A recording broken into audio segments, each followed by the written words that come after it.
नमः नमः शिवाय। ओम नमो नमः नमः शिवाय। ओम नमो नमः नमः शिवाय। नमस्कार दोस्तों, मैं हूं एस्ट्रोलॉजर जयेश दवे। आप देख रहे हैं मेरा YouTube channel astro macho astrology. दोस्तों, वास्तुशास्त्र के आधारित हमारे घर में मंदिर किस दिशा में रखना चाहिए, किस प्रकार से मंदिर बनाना चाहिए, वो हमें जानकारी होनी बहुत ही अत्यंत जरूरी है। दोस्तों, हम कई बार हमारे घर में मंदिर तो बना लेते हैं, लेकिन कहाँ रखना है, किस दिशा में रखना है और मंदिर रखने के बाद किस प्रकार से पूजा करनी है, उसका नॉलेज हमें नहीं होता है। इवन पूजा करते समय हमें किस प्रकार का ध्यान रखना चाहिए, हम किस प्रकार की पूजा में गलतियां करते हैं, वो हमें मालूम नहीं होता है। आज आपको ऐसा अवसर मिला है इस वीडियो के माध्यम से कि आप पूजा के समय किस प्रकार के नीति नियम का पालन करें और मंदिर के बारे में सारी जानकारी प्राप्त करें। तो आज इस वीडियो को पूरा देखिए और अपने जीवन में होने वाली छोटी मोटी जो समस्या है उनसे छुटकारा पाइए। दोस्तों, शुरुआत करते हैं, घर के मंदिर का स्थान कहाँ होना चाहिए। घर में मंदिर का स्थान ईशान कोण में रखना चाहिए। संभव नहीं हो, कई बार फ्लैटों में मकान होता है तो संभव नहीं हो तो पूर्व और उत्तर दिशा में आप मंदिर को रख सकते हैं। मंदिर सिर्फ लकड़ी का ही शुभ माना जाता है, वही सौभाग्यदायक है। कांच, ग्रेनाइट, आरस या पत्थर का मंदिर हमारे घरों में निषेध माना गया है और उनसे नकारात्मक ऊर्जा उत्पन्न होती है। घर में मंदिरों को घुम्मट या शिखर नहीं बनाना चाहिए। आइए जानते हैं मंदिर को सुशोभित करने के लिए क्या कर सकते हैं। मंदिर को सुशोभित करने के लिए पुष्प और फूलों के हारों का आप उपयोग कर सकते हैं। बल्कि लोग एलईडी लाइट को यूज करते हैं, नई नई सीरीज लगाते हैं, तो ऐसा इस्तेमाल नहीं करना चाहिए, वो गलत है। लेकिन आप नॉर्मल लाइट का उपयोग कर सकते हैं। पूजा में बर्तन, जलाई जाने वाली बत्ती और आरती को और जो भी पूजा के बर्तन हैं उसको साफ सफाई करके ही उपयोग में लेना चाहिए। मंदिर में उसके आसपास में गंदगी नहीं होनी चाहिए। दोस्तों, पूजा करते समय हमेशा आपका मुंह पूर्व दिशा की ओर या तो उत्तर दिशा की ओर रखना चाहिए और भगवान का मुंह दक्षिण दिशा की ओर कतई न रखे। दोस्तों, जब भी आप पूजा करने के लिए बैठते हो तब सुबह में 5 बजे से लेकर 8 बजे के बीच में ही पूजा कर ले। कई लोगों के घर में तो बहुत ही लेट पूजा करते हैं, तो ऐसा नहीं होना चाहिए। पूजा के समय जमीन स्वच्छ और आसन बैठकर ही पूजा करनी चाहिए। पूजा के समय जमीन पर स्वच्छ आसन बिछाकर उसके ऊपर बैठकर पूजा करनी चाहिए। हो सके तो दर्भ का आसन भी ले सकते हैं। पूजा गृह में सुबह और शाम दीपक और घी का भी और तेल का भी दीपक जला सकते हैं। कभी भी पूजा खड़े खड़े नहीं करने चाहिए। दोस्तों, पूजा घर में भगवान को कपड़े का आसन बिछाकर या मस्त अच्छे से मखमल की गद्दी बनाकर उसको बिठाना चाहिए। मंदिर में किसी भी वस्तु ब्लैक कलर की या काले कलर की यूज नहीं करनी चाहिए। दोस्तों, घरों में पूजा के दरमियान मांगलिक पर्व हो तो पुरुष को बाएं कंधे के ऊपर गमछा और स्त्री के सिर पर पल्लू रखना बहुत ही जरूरी है। ये गलती आप कतई मत करिए। कभी भी घर का पूजा हो या कोई भी किसी मंदिर में जाते हैं तो सिर के ऊपर पल्लू जरूर रखिए। पूजा करते समय शॉर्ट कपड़े, टुवाल, फटे हुए कपड़े या तो इस किसी भी प्रकार की ऐसी चीजों का उपयोग न करें, बल्कि ईश्वर की पूजा करते वक्त पूजा के कपड़े स्वच्छ और पवित्र रखकर ही पहने। दोस्तों, पूजा करते समय गुस्सा नहीं करना चाहिए। कई लोग तो पूजा करते करते चिल्लाकर बात करते हैं, लेकिन आप याद रखिए, पूजन, भोजन और भजन करते वक्त हमेशा मौन धारण करना चाहिए। पूजा सिर्फ धूप दीप से पूर्ण नहीं होती। किसी भी धातु की मूर्ति यदि आप घर में पूजा में मूर्ति रख रहे हैं तो उसको सुबह में उसको स्नान करवाए, श्रृंगार, अच्छे कपड़े उनको भगवान को पहनाइए, धूप करे, दीप करे, प्रसाद करे, और किसी कोई मंत्र हो, गुरु का मंत्र हो, किसी ग्रहों का मंत्र हो, किसी भी मंत्र की माला, स्तोत्रम का पाठ करे और हर रोज इस प्रकार से काम करें। दोस्तों, दोपहर में प्रभु को भोजन जरूर करवाइए, बाद में आप भोजन करिए। बिना प्रभु को भोजन कराए यदि आप भोजन करते हैं तो वो पाप का भागीदार होता है, ऐसा गीता जी में कहा गया है। हर एक दिन सुबह में सूर्य नारायण को तांबे के कलश में जल पूरकर चंदन आदि डालकर जरूर चढ़ाए, ताकि आयु, आरोग्य और ऐश्वर्य की प्राप्ति होती है।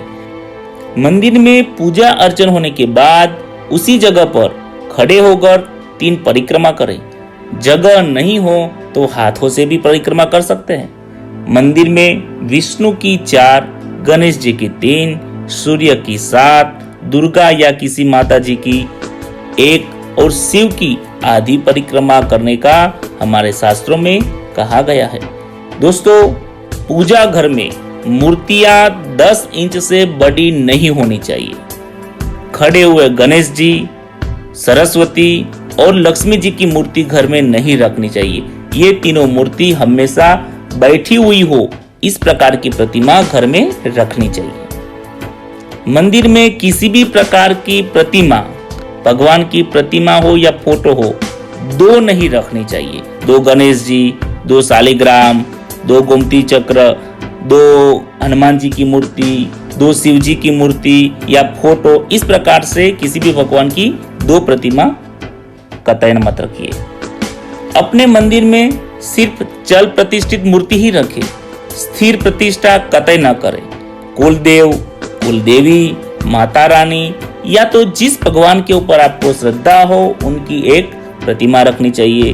दोस्तों, भगवान की फोटो या मूर्ति मंदिर के अलावा घर के किसी भी दीवार या शोकेस में कतई नहीं रखनी चाहिए या वहां लगानी नहीं चाहिए। सिर्फ भगवान की फोटो मंदिर के अलावा कहीं नहीं होनी चाहिए।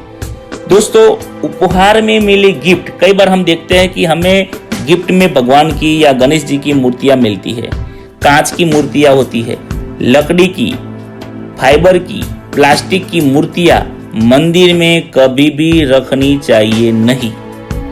दोस्तों, कितनी भी महंगी मूर्ति क्यों ना हो, जली हुई, कटी हुई फोटो मंदिर हो, टूटा हुआ कांच हो, पुराने खराब यंत्र हो, पूजा घर में से हटा दीजिए, जल में विसर्जन कर दीजिए। ऐसा घर में रखने से, पूजा घर में रखने से अमंगल कारक होता है और उनसे विपत्ति और दुख का आगमन होता है। इसीलिए खंडित वस्तु को विसर्जन कर दीजिए। मंदिर के ऊपर भगवान के वस्त्र, पुस्तक, आभूषण, पूजा सामग्री आदि भी न रखे, उनको एक ड्रॉवर में रखे। मंदिर में एक पर्दा अति आवश्यक है। अपने पूज्य माता पिता तथा स्वर्गस्थ पितरों का फोटो मंदिर में तो कतई न रखिए। यदि आप पितरों की फोटो घर में रखना चाहते हैं तो आपके घर की दक्षिण या तो पश्चिम की दीवार के ऊपर लगा सकते हैं। घर में मासिक धर्म में स्त्री हो तो पूजा घर मंदिर बंद रखना चाहिए। पुरुष 3 दिन तक पूजा न करे, फिर भी उनको यदि पूजा करनी हो तो पूरी पवित्रता के साथ ही पूजा करें। स्त्री को 5 दिन के बाद पूजा कर सकती है। दोस्तों, यदि शक्य हो तो व्यक्ति को अपने घर में कलश स्थापित करके रखना चाहिए। कलश जल से पूर्ण, श्रीफल से युक्त विधि पूर्वक स्थापित करें। यदि आपके घर में श्रीफल कलश उग जाता है और बहुत ही अच्छा माना जाता है, उनके घर में सुख, शांति, समृद्धि और स्वयं लक्ष्मी नारायण जी का वास होता है। ऐसा कहते हैं कि उस समय पे तुलसी की पूजा भी बहुत ही करनी चाहिए।